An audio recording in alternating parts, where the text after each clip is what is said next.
right, here's the headline. Running out of juice. Unsold electric cars are piling up on dealer lots. All right, and a lot of these companies are losing their shirt. Anyway, joining us now, Mike Sommers, President and CEO of the American Petroleum Institute. Mike, welcome back to the show.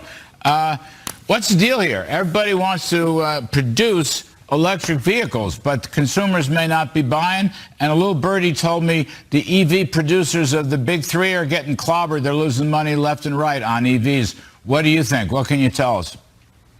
Well, Larry, as you know, the truth of the matter is that these manufacturers are still making most of their money on internal combustion engines. And unfortunately, the Environmental Protection Agency recently came out with a proposed rule that would effectively ban the internal combustion engine, which is the way that most people power their lives. 93% of Americans still use vehicles that are powered by the internal combustion engine. They would ban the internal combustion engine effectively by 2035. That's a real concern for American consumers, and it's also a huge concern, I think, for our national security, because most of the cobalt and lithium that is required for batteries is produced in China. This is a national security issue, and every American should be concerned about it. Well, my understanding is the Energy Department and or Interior and or EPA have taken steps, rulemaking, executive regulatory rulemaking steps to prevent the mining of the resources and commodities you just talked about. Therefore, the big winner here is our arch enemy, China, not the USA.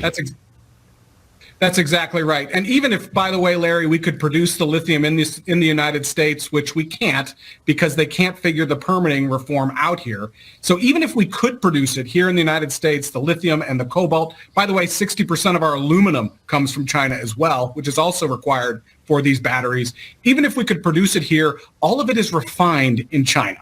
So the concern is that even if we can get those mines cited, if we get them permitted, we'd still be shipping it overseas to refine. And that should be, again, a huge national security concern for the American people. So we're focused now. We sent a letter to the president today with 100+ other groups that represent all scopes of business, from the United States Chamber of Commerce to ethanol groups like the National Corn Growers and the American Farm Bureau Federation, who are all concerned about what this new ban from the EPA would do for American consumers and our national security.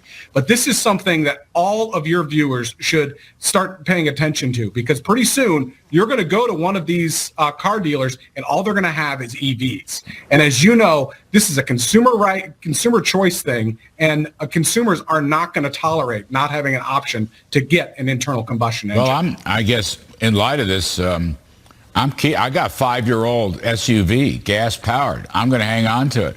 It's only got about 6,000 or 7,000 miles. I'm just going to hold on to it forever. Mike Sommers, the UAW is another party that's very angry at this electric vehicle revolution. Let me just read you real quick. I only got a minute left.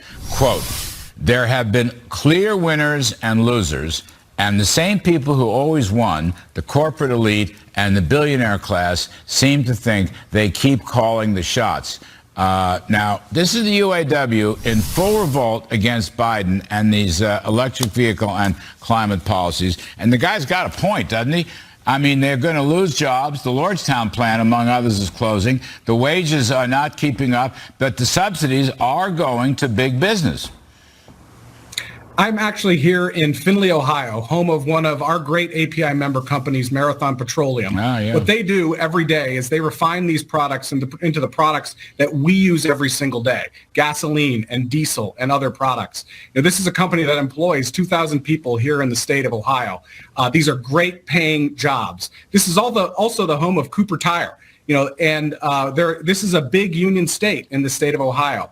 And we need to continue to be able to produce these products. Yes. And produce these products here in the United States and in the great state of Ohio. If it ain't broke, don't fix it. You can add to it, but don't kill it off. I got to go, Mike. But that's the point you're making. They're getting paid good money. It's all associated with the internal combustion engine. And, gee, why kill it? That's just beyond belief. Mike Sommers, API. Thank you, buddy.